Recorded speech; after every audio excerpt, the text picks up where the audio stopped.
Role for you here as the head coach, so approaching your first season, kind of what's the mentality for you leading your program and getting these guys ready to rock and roll against a good Campbellsville team on Saturday? Yeah, I mean, the thing we've preached this week, is keeping the main thing the main thing. And our main thing is, using this platform to honor God, bring our guys closer to Jesus Christ, and that's been a big deal.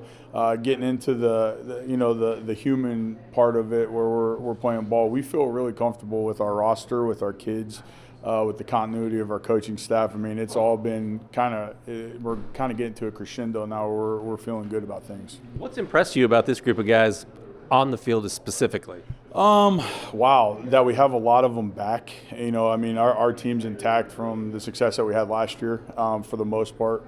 And then the holes that we had to plug, we've plugged extremely well. So, again, that's all coaching staff. Our coaching staff has done a great job of developing the guys we had to. But there were some guys that we weren't sure were going to come back that ended up coming back that are a little bit long in the tooth. But, it's been really good for us. Talk a little bit about the quarterback position. Obviously, Kolka had a great year last year. We saw that throughout the course of the season.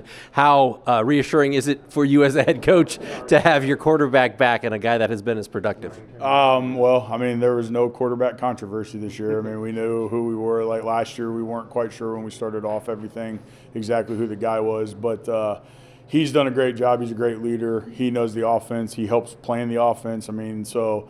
Just having a guy that you trust that's slinging it, and he's really good at that piece. So, yeah, we're pretty excited about him. Obviously, you can only go off like last year's tape, but what do you know about Campbellsville, and what are some of the keys to having the type of success you want to have against them both offensively and defensively? Well, they're really good, and they're really well coached, and they have a lot of character. Their head coach is a great guy, and you can tell he works extremely hard. Their staff is another continuity staff. They've had 3 years together where they went from – it just shows the character of what they do there. They weren't very good a couple years ago, and they should have been in the playoffs last year.